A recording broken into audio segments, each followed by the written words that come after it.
After this photo was taken, her underwear was found hanging in a tree. Her shoes were placed neatly below, and she was nowhere to be seen. It was 2015, and Sofia Coetzee, I hope I'm pronouncing her name right, was waved off at the airport by her family. You already know what it is. It's your boy Laid Back with another reaction, another review, another episode. Hey, TikTok, you up to bat.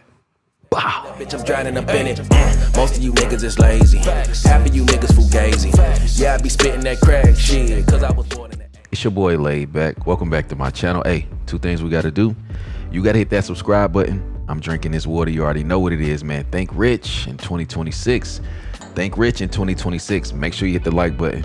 Make sure you hit the notification bell. Stay up to date with all the videos. You already know what's up, man. We back with another one.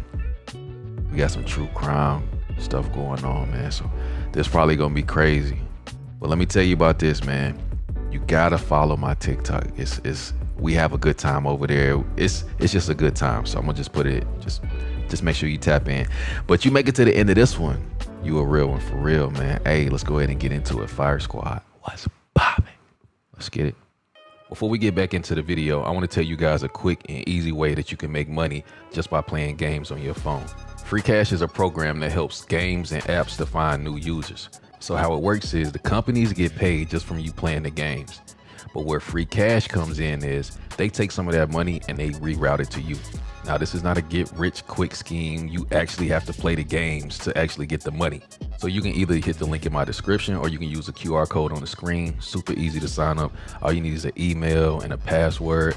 If you use the link, they'll give you $5 immediately to your account, credited to your account by using the link.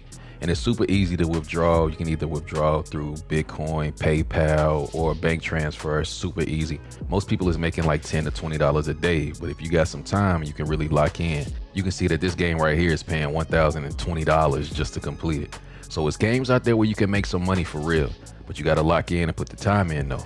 So if you already use your phone to play games and stuff like that, let that phone actually make some money for you too. So make sure you hit that link in the description, hit the QR code, make some easy money, man. Shout out to the squad. Peace. December 23rd, 2024 marks 50 years since the Fort Worth missing trio vanished into seemingly thin air. 5 decades later, and the girls have still never been found, and no one knows what happened to them. I covered this case on my podcast, so if you want a full deep dive into the case, go head over there. But here is an overview. In December 1974, 17-year-old Mary Rachel Triliga was living with her high school sweetheart and husband of 6 months, Tommy. She and her friend, 14-year-old Lisa Renee Wilson, were going Christmas shopping on December 23rd, 1974. Renee's boyfriend, Terry, decided not to go, but his younger sister, Julianne, begged to go. They agreed after Julie got permission from her mom, and the 3 girls took off in Rachel's car shortly before noon. Rachel and Renee wanted to be back early, but specifically Renee wanted to be back by 4 p.m. because she had a Christmas party she wanted to attend with her boyfriend, Terry, who had just given her a promise ring that morning. She wanted plenty of time to get ready for the party, so she wanted to be back by 4 p.m. The 3 girls headed to the Seminary South Shopping Center in Fort Worth, and it's believed that they had first gone to a surplus store to buy jeans before heading to the mall. And several witnesses reported seeing the girls at the mall that day, but they never came home. By 6 p.m., their families were worried and went to the mall to look for them. They found Rachel's car parked in the Sears upper level parking lot. It initially appeared that the girls had made it back to the car that afternoon because the gifts that they had purchased from the mall were in the car. Wow. But it was later determined that those gifts could have been from the surplus store, not from the mall. So it's not known if they made it back to the car or not after being in the mall. After searching for the mall for the girls, there was no sign of them, and the family ended up staying at the mall all night waiting for the girls to return, but they never did. The families reported the girls missing, and initially the police considered them runaways. But then the next day, Rachel's husband, Tommy, received a letter that was supposedly written by Rachel. This letter said that the 3 girls had run off to Houston and would be back in a week. What? But Tommy and the girls' families did not believe this letter. First of all, it seemed very weird. The envelope was written in pencil, but the letter itself was written in pen and on a sheet of paper that was wider than the envelope, so it didn't seem like they went together. Also, the letter was addressed to Thomas A. Triliga, but Rachel called him Tommy. Rachel, written in the upper left-hand corner of the envelope, was also misspelled.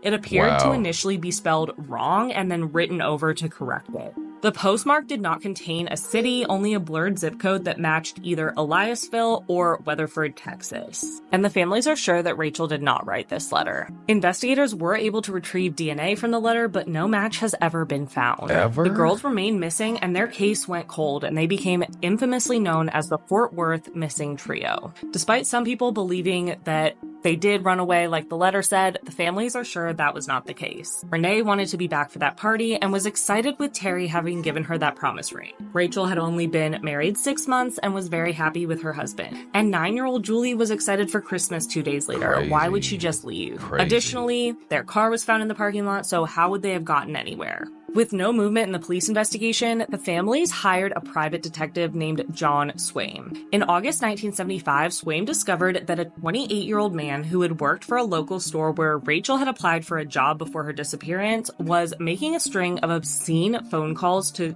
girls in the area. And it was discovered that the man was using his position to obtain information from young women who had applied for the job. Wow. 6 female job applicants had been receiving obscene phone calls, and the man was known to have once lived in the neighborhood of Rachel's parents. Wow. But he moved away shortly before Rachel got married. Swaim looked into him, but unfortunately nothing came of him as a suspect. Sadly, in 1979, Swaim died following a drug overdose, and upon his death, he had ordered that all of his files on the Fort Worth Missing Trio to be destroyed.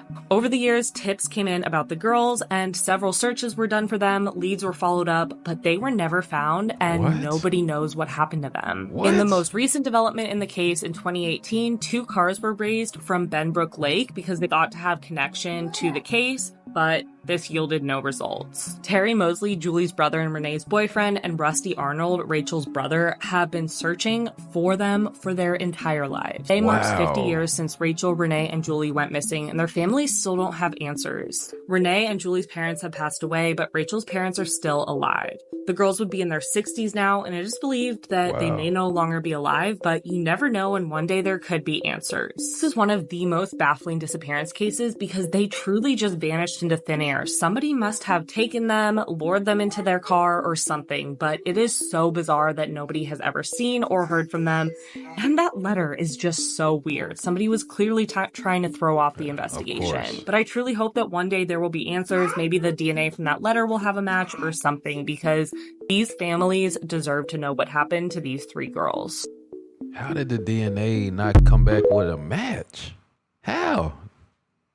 This isn't your typical missing persons case. She crashed her car while driving on the wrong side of the road, then stood and just stared into thin air like she was possessed. It was April 1989 in Montana. Trisha Meehan was 38 years old, living in the area. She'd originally had dreams of wanting to work with kids, but had changed her mind as she got older. She decided she actually wanted to work with animals. She was working as a ranch hand and also was undertaking like odd jobs just to make ends meet, a bit of extra money. She was last seen on the 19th of April that year. A friend of hers said he felt like she was acting really strangely and, in his words, really hyper. She also spoke to her dad on the phone that day and told him she was feeling stressed out and wanted to come home to Pittsburgh to be with him. But the following evening, something extremely bizarre would happen. At 8:15 that night, a woman called Peggy and her dad just so happened to be driving on Montana Highway 200. It was dark, so it took them a few seconds to realize what was happening. A car was coming towards them in their lane. Panicked, they quickly just swerved out the way of the oncoming vehicle and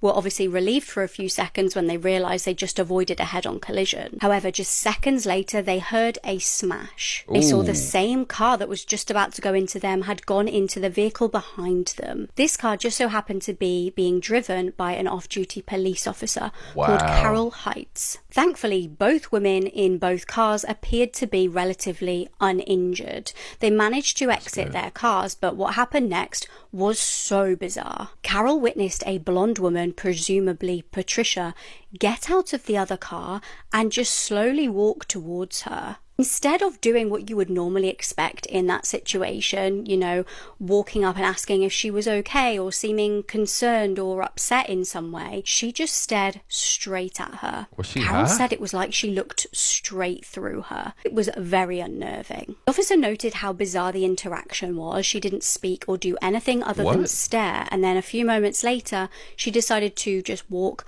over to the fence by the side of the road and casually climb over it. What? She then just stared at the cars like a spectator, like an NPC. And both women, so Peggy, who was obviously in the other car, and Carol, the off-duty police officer, both witnessed her do this. She then slowly walked off into the woods and disappeared. Obviously, because a crash had occurred, Peggy actually drove over to a nearby phone box to ring the police to get them to come over. When they got to the scene, they ran the number plate of the car that had crashed with the random woman who'd walked off into the middle of nowhere, and they discovered this was Patricia's car. But by now, she was nowhere to be seen. She'd literally vanished into the night. Carol told her fellow officers what had happened, and obviously they were really confused. The evidence at the scene proved what she thought she saw. Footprints could be seen going from the crash site and into that field. And the footprints carried on and on and on. It was a really, really long line of footprints. Really? Police decided to follow the trail of tracks until eerily the tracks just disappeared. A huge search began for this missing woman. They got big ATVs involved, even a helicopter, but still no sign of her. What? Now, another bizarre fact of this case is that Patricia was actually in that car 400 miles away from her home, and nobody that she knew could explain what on earth she was doing there. She had no links to the area and had made no plans with anyone. In her crashed car, investigators found a roll of camera film, and when they developed it, they found this selfie that she'd taken in a mirror. But nothing had explained what happened, where she was going. The only appointment she had booked was with a psychiatrist for the following day, which she obviously didn't turn up to. Wow. There have been over 5,000 reported sightings of potentially 5,000? Patricia. Now, sometimes this can happen in missing persons cases because well-meaning members of the public think they see somebody who resembles someone they've seen on the news. Sometimes they're mistaken, but these sightings almost appeared to be pretty credible. Just the month after she went missing, several waitresses reported seeing Patricia visiting truck stops and restaurants in the area looking confused and disorientated.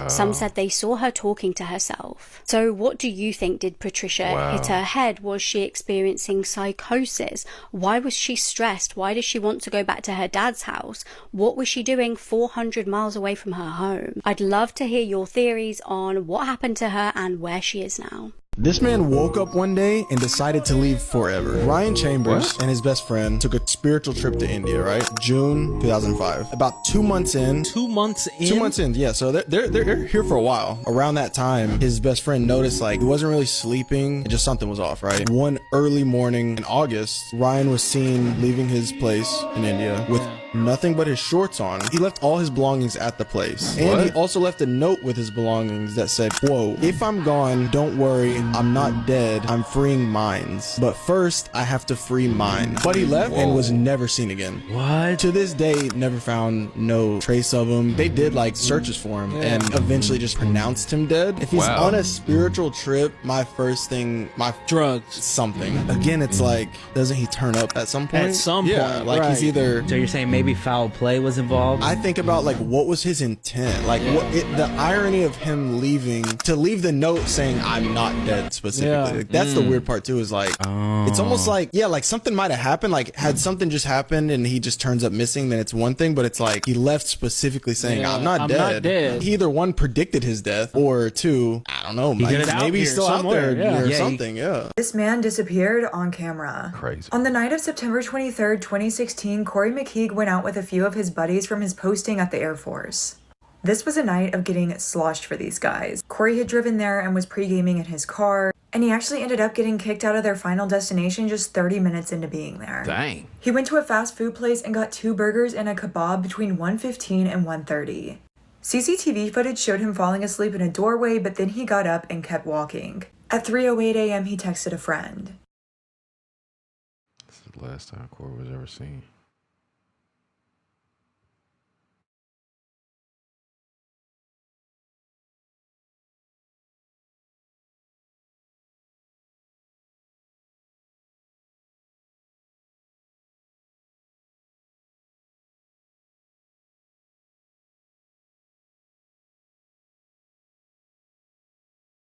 The last known sighting of Corey was at 3:25 a.m. when security cameras showed him walking into the horseshoe area. This was kind of like a back alley where businesses would keep their trash cans. There's no footage of him ever emerging, and he hasn't been seen since. You could not walk out of this area without getting caught on at least one business's security camera. Wow. Corey would have had to have gone into one of these businesses or left in a vehicle, but police were able to get cell phone data. It seems like his phone left the area going at the speed of a vehicle. Around 5 a.m., 13 miles away from where he was last seen, the phone was either turned off, died, or broke. You may see this case listed as unsolved, but in 2022, Suffolk authorities concluded that what must have happened is that Corey got into one of these trash bins to sleep, but a dump truck came by and took away Corey along with the trash bags. What? So Corey was actually known to sleep under trash bags when he was drunk, like using them as a blanket. And friends also described him as a heavy sleeper. Oh no. An inquest discovered that the bins didn't have locks and weren't searched properly before being dumped into the landfill. The trash would also get weighed, and it was originally listed as weighing 24 pounds before going into the landfill, but they later realized this was a mistake and it was actually 250 pounds, which was enough to accommodate Corey's weight. The route that Corey's cell phone took was also the same one that the dump trucks would take to get to the landfill. What? The landfill has also been searched extensively, but this is a really hard area to search. Not only is there stuff everywhere, but there are so many smells, so using a scent dog isn't really possible. Wow. Authorities believe that alcohol did play a role in Corey's death, and that he was too drunk to wake up when the dump truck arrived. He was likely asphyxiated by the trash at some point after getting picked up. And this is the only closure that Corey's loved ones can get. And it's so tragic because he was so young and so loved. And guys, please be careful when you drink because this was so preventable. And a sad detail is that his parents believe he developed this binge drinking problem after Corey discovered his friend's body after it had been hit by a train when he was just 15. Whoa. And Corey's girlfriend actually found out she was pregnant after his disappearance. So she's still close to his family, and their daughter turned 6 this year. My goodness. Oh my goodness. This freshman vanished from his dorm at UCLA in 1999 and has never been found. On the night of December 10th, 1999, Michael Negrete attended a party and then went back to his dorm to play video games.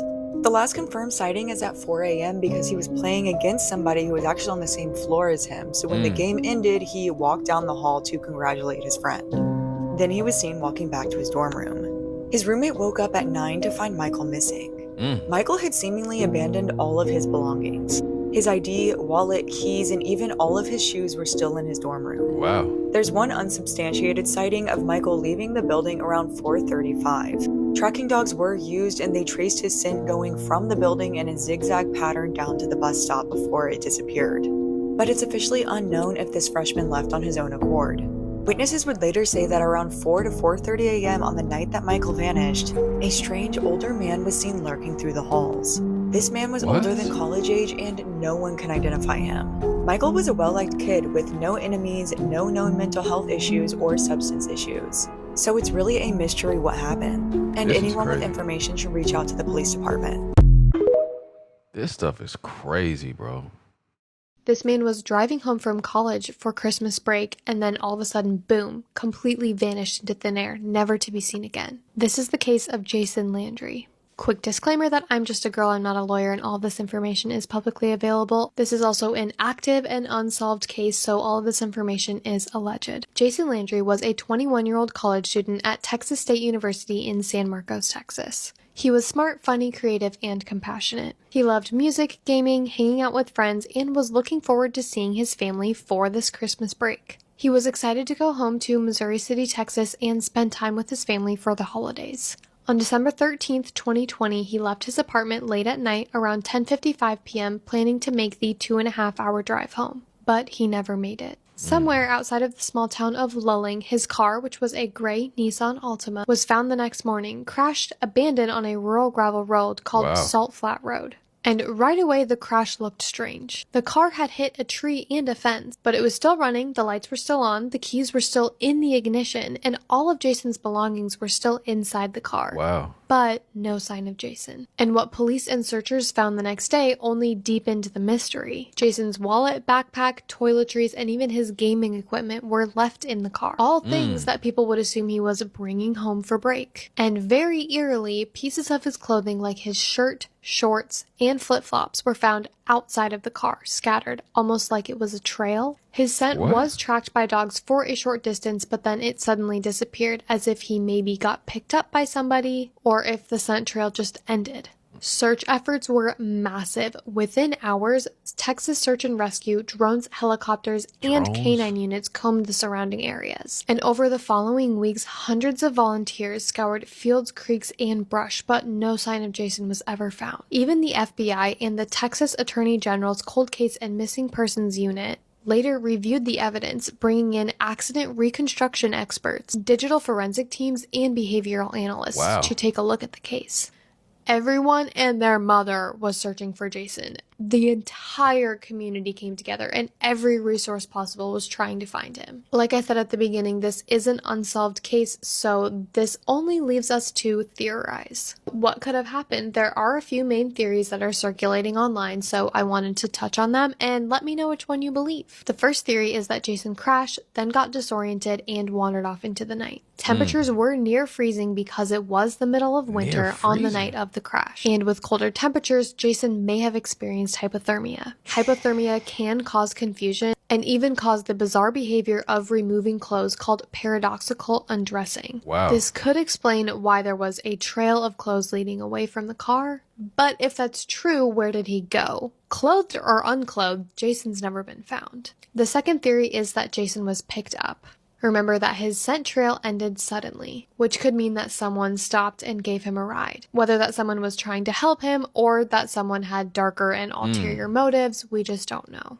No witnesses have ever come forward about seeing Jason that night, and investigators have never released any information about another vehicle being involved. And the third theory looks at Jason's mental state. Friends say that he had dealt with stress before and that he had been using marijuana the night that he left, which could have impaired his driving. Investigators have floated the idea that he may have been in a vulnerable mental state, but Jason's family strongly believes that he did not have any self-harm ideations and that he was just simply a boy coming home for Christmas. But we're not done yet. Some digital evidence adds more to this mystery. Jason's phone was found in the car, but authorities later obtained geofence warrants to see if there were any other devices in the area that pinged around the same time. Unfortunately, these results had never been made public, just leaving us to theorize if anyone else was there with him or not. His father, Kent Landry, has been outspoken about this case. He's held vigils at the crash site, raised over $20,000 for a reward for information,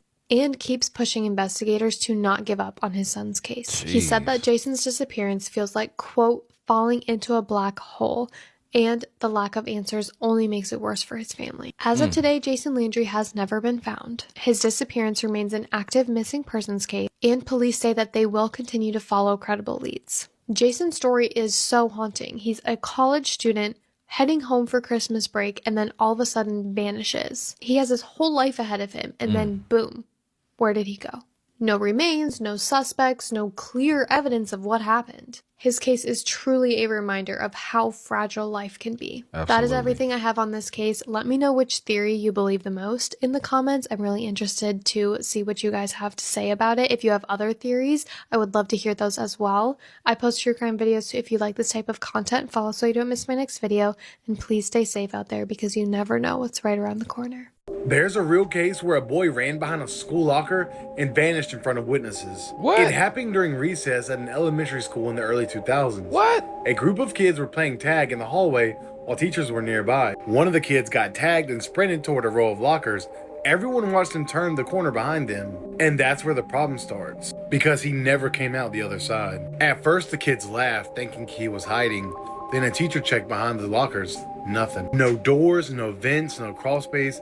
Just a solid wall. Security was called within minutes. The hallway was locked down. Janitors pulled lockers away from the wall. There was nowhere he could have gone. Search dogs were eventually brought in. They followed his scent straight to the lockers and then stopped. Like he'd hit a dead end in reality itself. No evidence, no sounds, no camera malfunction. Just a normal school day and a kid who literally stepped out of existence. Officials ruled it a runaway. Parents didn't believe it. Students never forgot. And here's the detail that messes people up. Several kids said when he ran behind the lockers, it looked like the hallway got quiet for a split second, like the sound dropped out. Almost like reality blanked. And when it came back, he was gone. Stay weird.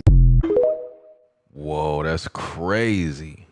Nothing scares me more than when someone vanishes into thin air. Hana Kobayashi disappeared on November 11th after missing her flight at LAX. But before she disappeared, she sent a string of bizarre text messages. The circumstances surrounding her disappearance are strange, so let's talk about it. So on November 8th of this year, Hana flew from her home in Maui to Los Angeles, and her plan was to then get on a connecting flight to New York to visit family and attend a concert. Hana was super excited to go to this concert and to the Museum of Modern Art in New York, as she is an aspiring photographer and a really good one at that. She spent thousands of dollars on this trip well in advance, so she was super excited about it. But after landing at LAX, Hana accidentally missed her connecting flight to New York, so to kill time while waiting for a last-minute flight to open up, she decided to go into downtown Los Angeles to sightsee. To be more specific, she went to the Grove Shopping Center, which is about 10 miles away from the airport. On November 9th, Hana was seen at a bookstore called Taschin, and a day later, she attended a Nike event in the same area where she took this photo. She's also seen in the background of a YouTube video at the same event. On November 11th, Hannah's mom texted her asking if she had made it to New York yet, in which Hannah replied, not yet. This is when things start to get strange. Hannah's friends and family then began receiving a string of bizarre text messages from Hannah's phone. In one text to a friend, Hannah said that she got tricked into pretty much giving away all of her funds from someone she thought she loved. In another text, she said, quote, "Deep hackers wiped my identity, stole all of my funds, and have had me in a mind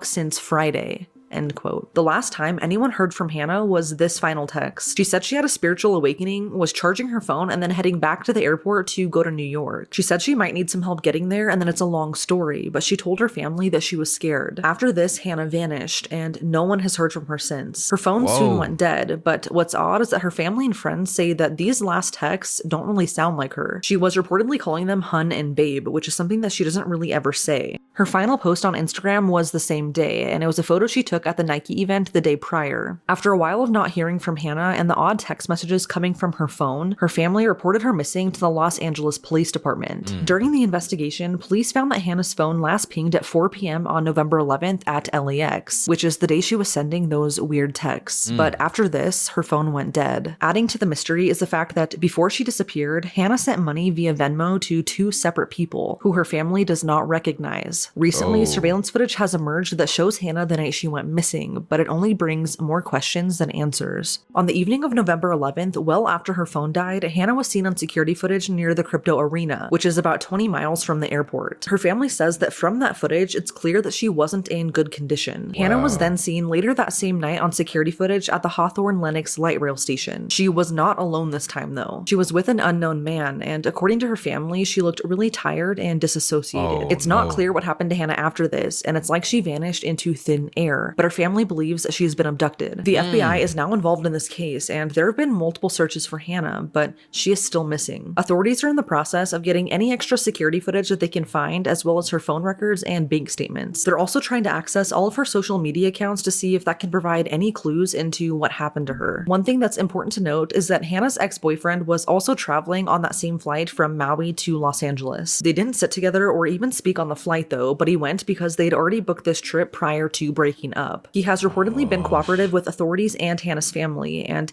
he did board that connecting flight to New York that Hannah missed. I just wanted to point that out because it will come up when you research Hannah's case. Another thing that I wanted to bring up is that Hannah's family says that she doesn't suffer from any mental illness, and she's not on any medication that could possibly cause her to have an adverse reaction or anything like that. It's now been over a week since Hannah made any contact with her family, which is extremely out of character for her. She would never just leave her family like this. If you're in the downtown Los Angeles area or possibly even Skid Row or Compton, please keep your eyes peeled. These are some of her characteristics and what she was last seen wearing. You can also join this Facebook group to keep up with information directly from the family. If you have any information, please contact the number on the screen.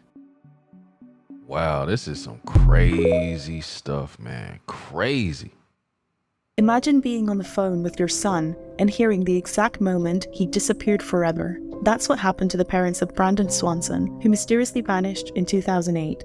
That year, on May 14th, Brandon went out to celebrate the end of classes with his friends. After attending a couple of parties, he decided to drive home. However, instead of taking the most direct route, he drove through a farming road and accidentally ended up in a ditch. Brandon was okay, but he called his parents asking them to come and fetch him. But although they drove around the area he told them he was in for hours, they couldn't find him in the dark. He then suggested they meet in the parking lot of a nearby nightclub and decided to cross a field to take a shortcut. Brandon's father was on the phone with his son, and he suddenly heard him shout, "Oh, Before the call was cut off, Brandon's phone was turned off after that, and he was never seen again. Despite the extensive search effort involving police dogs, air surveillance, and hundreds of volunteers, the teen's disappearance still remains a mystery. Whoa.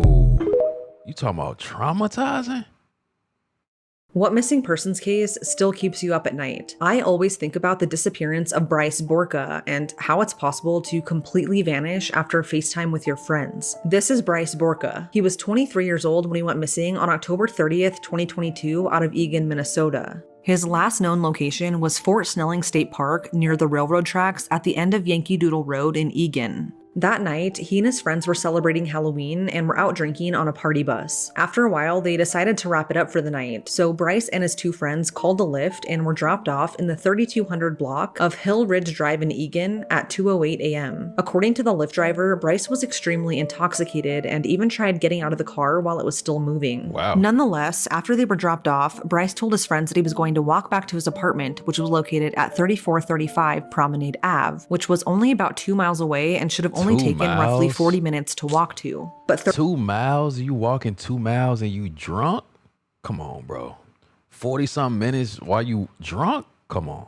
30 minutes later, Bryce called his friends via FaceTime and told them that he didn't know where he was at and that his phone battery was at 2%. His friends noted that it looked like he was deep in the woods somewhere. Bryce shared his location with his friends over the phone, and after a 12-minute conversation, the phone call abruptly ended. His friends assumed that his phone just died, and so they started looking for him on foot, but they couldn't find him. They also tried calling him multiple times, but every call went straight to voicemail. The next morning, his friends contacted the Eagan Police Department and asked them to conduct a welfare check on Bryce at his apartment, but when he wasn't there, he was officially reported missing. A massive search was launched almost immediately, with police collecting Bryce's computer and older iPhones in hopes that they all synced and could help somehow locate him. After gathering phone records, authorities found that Bryce walked through a small industrial area near Minnesota Highway 13 before heading into a heavily wooded area with several marshes and ponds. But what's odd is that this was in the opposite direction of Bryce's apartment, so he had no reason to go to this area. After this, Bryce completely vanished, and no one has seen or heard from him since. Multiple searches have been conducted since he disappeared, covering over 1,500 acres using canines and drones, but no trace of Bryce has ever been found. According to the Eagan police, Bryce was seen on surveillance footage the night he disappeared walking alone, and because of this, they say that there's no indication of foul play. A tie was found along the route that he was going that night,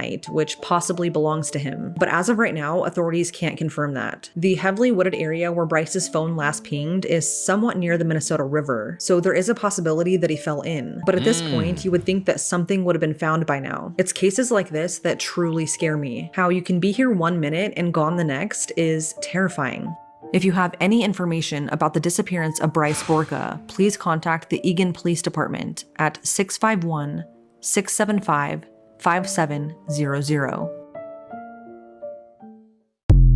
Man, walking and you drunk 2 miles? Nothing terrifies me more than underwater cave diving, and this case proves exactly why. Today we're talking about the disappearance of Ben McDaniel, a man who ventured into an extremely dangerous cave for a dive, and when his truck was found abandoned 2 days later, it became this baffling mystery, and people began to wonder if Ben was still inside that cave, or if he had even gone down there at all. On the evening of Wednesday, August 18th, 2010, Eduardo, an employee at Vortex Springs in Florida, and his friend had just completed a dive in the Springs underwater cave. This was not your typical diving spot. It plunged 150 feet down and stretched over 1,500 feet in length. Whoa. Some sections were so narrow that divers had to maneuver their tanks just to fit through. And while Vortex Springs as a whole was open for swimming and other activities, the cave itself was off limits to the public. A locked gate stood at the entrance marked with a Grim Reaper sign warning divers of the dangers within. To even enter this cave, divers needed special certifications. Now, that night, as Eduardo and his friends surfaced just after 7 p.m. and began to leave, they noticed a familiar figure near the cave entrance, and it was 30-year-old Ben McDaniel. Ben had been going through a pretty tough time. He had recently moved to Florida after a divorce, his construction business had failed, and he was buried under $50,000 in tax debts. On top of that, Ben was still grieving the loss of his younger brother Paul, who had passed away 2 years prior, so he took the sabbatical and decided to stay at his parents' beach house off the Emerald Coast in Florida. Despite these challenges, Ben had been showing signs of improvement. His girlfriend and his parents could tell tell that he was starting to get better. He had rediscovered his passion for scuba diving, a hobby he had picked up as a teenager, and was even considering becoming a certified instructor. Though Ben was an experienced scuba diver, cave diving was a completely different beast, and he didn't have the certifications required to enter that cave. Rumors had began to circulate that he sometimes tampered with the cave to get in. Eduardo had noticed that the gate had been tampered with on multiple occasions, but that night, Eduardo realized what Ben was trying to do, and because the dive shop was already closed and he and his friend were about to leave, Eduardo decided to unlock the gate for Ben to avoid him forcing it open and risking getting stuck with no one around to help. 2 days later, on Friday morning, Eduardo arrived at Vortex Springs, and something strange caught his eye because Ben's truck was still parked in the same spot it had been on Wednesday night, and it appeared it had not moved at all. So Eduardo alerted his manager, and the police were called. When authorities arrived, they searched Ben's truck. They found his wallet, phone, driver's license, and nearly $700 in cash completely untouched. If Ben hadn't left the springs, it meant that he had been in that cave for nearly 2 full days. So some divers familiar with the area, including Eduardo, volunteered to search the cave, but when they resurfaced, they didn't find Ben. Instead, they found 3 of his decompressing tanks, but their placements didn't make any sense. Normally, divers will leave their tanks in a trail to help them ascend and safely decompress from their dive. One of Ben's tanks was found 200 feet inside the cave, while the other 2 were found together without their regulators, and some sources claimed these tanks were tied to the talk box in the outer cavern area, so if Ben had gone down, he wouldn't have been able to safely come back up without fully decompressing. And what was even stranger was that these tanks contained regular air, not the specialized gas mix needed for deep cave dives. So it looked like Ben could have gone down, but maybe he never came back up. By Monday, a renowned cave diver named Ed Sorensen, known for his search and rescue work, joined the search, and Ed was highly respected. He was known for being able to reach places that other divers couldn't. Ed made 3 separate dives going 1,700 feet into the cave, which was 200 feet further than what had even been mapped. But despite his efforts and expertise, Ed found no trace of Ben. There were no scuff marks on the cave walls, no disturbed silt, and no signs of scavenging fish. So to Ed, in his mind, he is thinking, this is clear, Ben was not in that cave at all. And Ed himself, who knew what he was doing, could barely even make it through some of these narrow passages. If Ben, who was about 1 inch taller and 20 pounds heavier than Ed, had gone down and somehow made it through these narrow passages,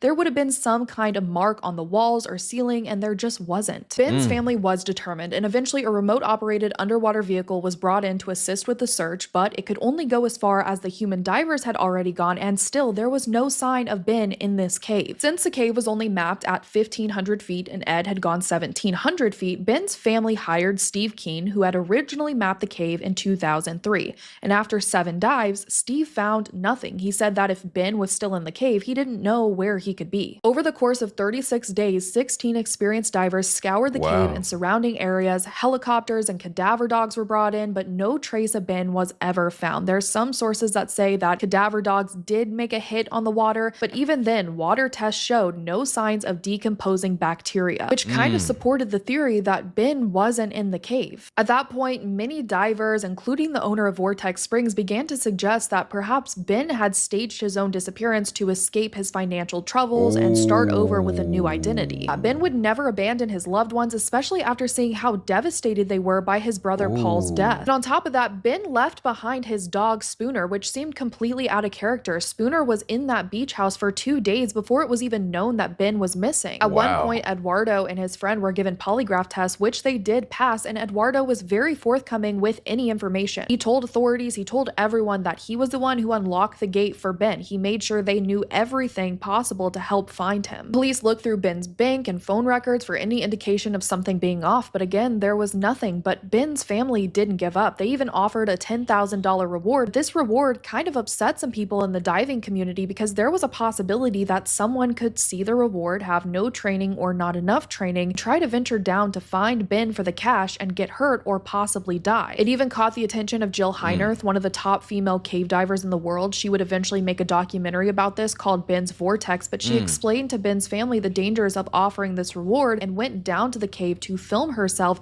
and show Ben's family. By March 2012, Ben's family had raised the reward to $30,000, and that same month, a diver named Larry Higginbotham tragically died in the cave at Vortex Springs. His body was found, and his family insisted he was not trying to find Ben. However, some divers believed otherwise. Ed Sorensen was the one who recovered recovered Larry's body, he found Larry next to a shovel near a passage so small that no one could get through, indicating that Larry might have been digging or trying to access a tight area of the cave. After Larry's body was recovered, it seemed to many like confirmation that Ben wasn't in the cave. Ben's family took the reward down and began considering the possibility of foul play. They hired a private investigator who uncovered that some people associated with Vortex Springs, including the owner, had criminal records. The owner of Vortex Springs had been involved in this incident where he accused an employee of stealing $30,000 and then beat that employee with a baseball bat over the missing funds. The owner had died in December 2011 in an accident, so Ben's family was unable to question him directly. So despite these extensive searches and countless theories, Ben's disappearance remains a mystery. His family had no way of burying him or no closure. They had to bury a suitcase filled with his belongings next to his brother's grave. They continue to search for answers, holding on to hope that one day the truth about what happened to Ben will be revealed. If you have made it to the end of this video, thank you so much for listening to Ben's story. And if you have another case you would like me to cover, feel free to comment that as well. Until then, I look forward to seeing you all in another video.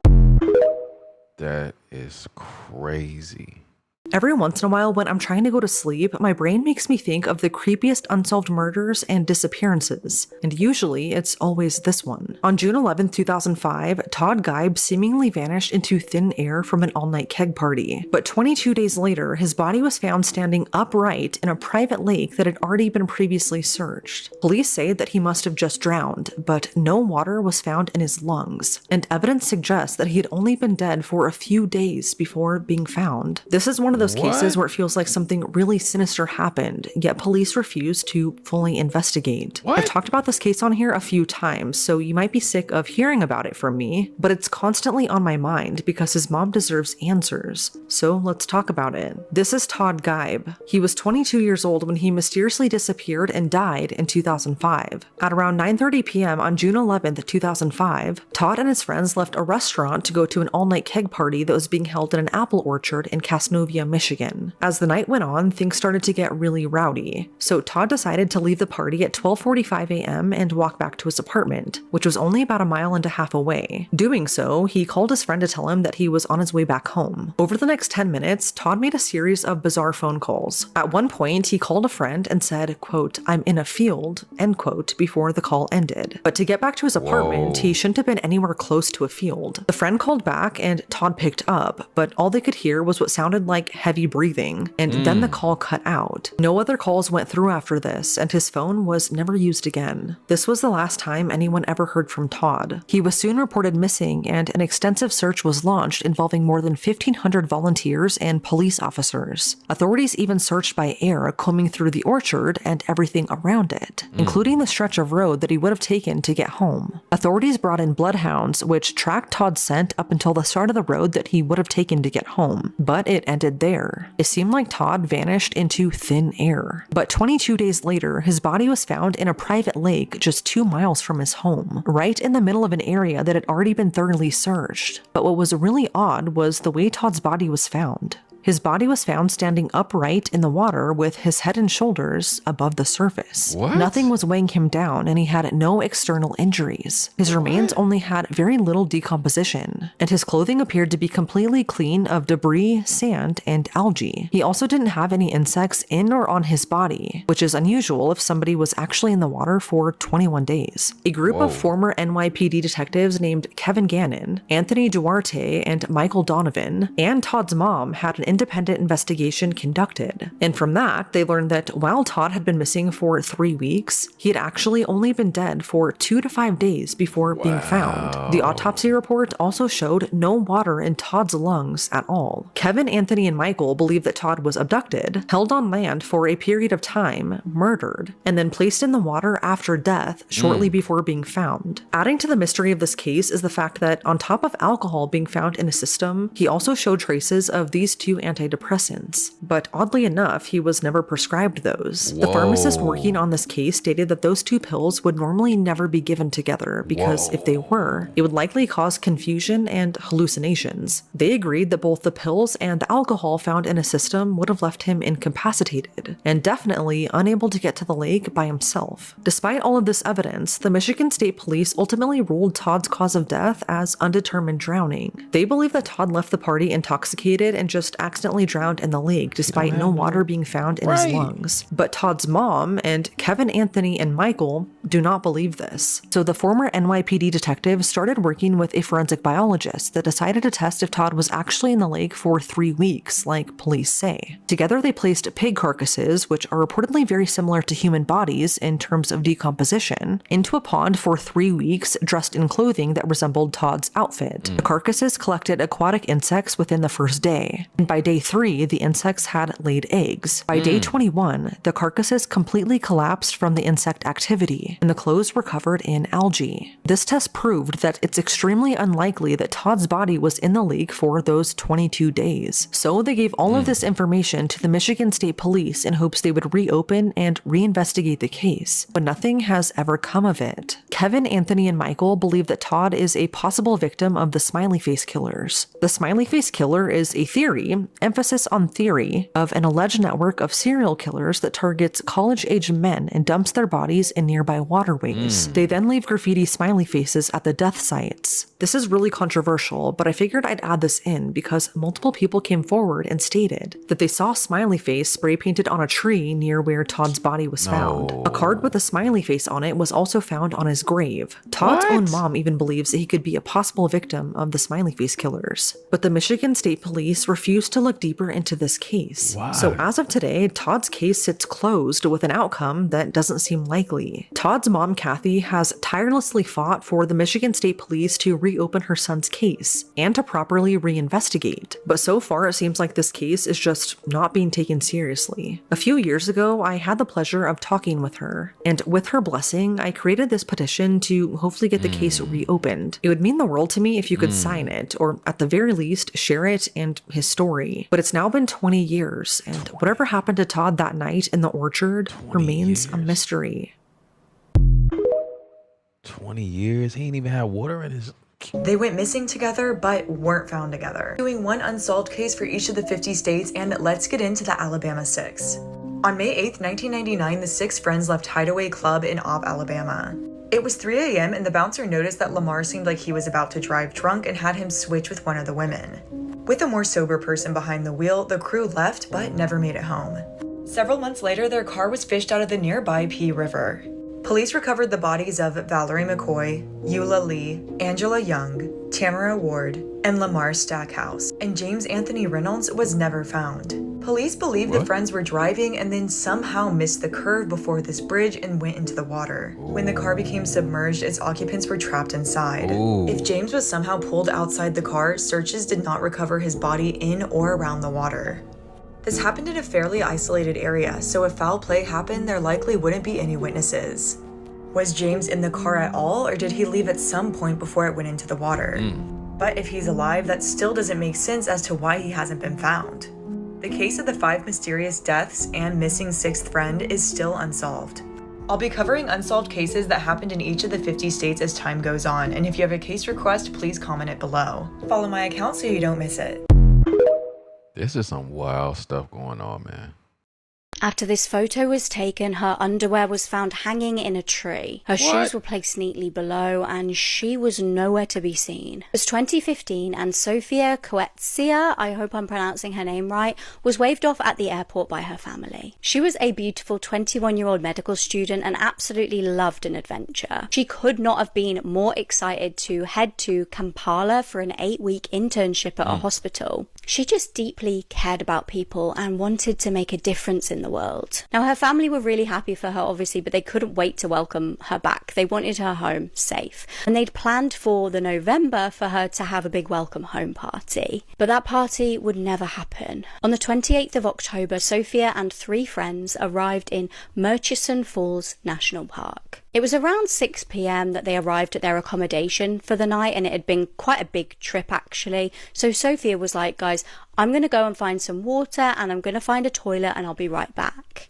But when she wasn't back within 15 minutes, they started to panic. Surely the toilet couldn't have been that far away. Like, what could she have possibly been doing? They got some park rangers to help look for her, but honestly at this point they were just hoping that she'd got lost. The accommodation was essentially like a small cluster of cabins that looked very similar and like little outbuildings, so they were just hoping that she'd got confused about which building she was supposed to go back to. But after they searched for a while, they had no luck. And hours went by, and eventually days. Sophia's friends obviously raised the alarm to her family back home, and they were absolutely horrified. They got on the next flight over there. They sped across there to try and find their missing loved one. Helicopters were hovering above, police and dog teams were out in force, even drones were trying to get a better look at the area. But again, nothing. And although Sophia herself has actually never been found, some incredibly disturbing items were located. Sophia's empty water bottle was found near the river, and the very next day,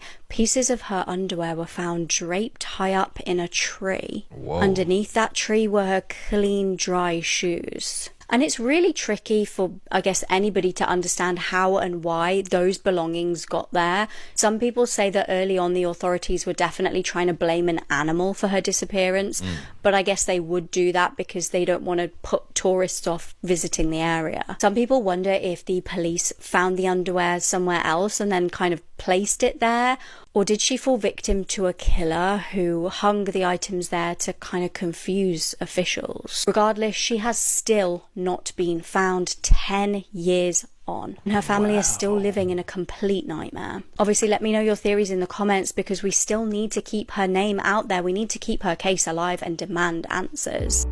All right, guys, that was another TikTok compilation, man. That was some strange stuff going on, man. If you made it this far, you a real one for real. Make sure you put that in the comments. This right here, people just vanishing in thin air. The kid that just hit the corner and then they heard nothing and then he's vanished. It's a lot of crazy stuff going on, man. Y'all gotta be safe out there. Take care of yourself, man. Be safe. Till next time, man. Self-love and positivity. Fire Squad, I got you and you know it. Whew.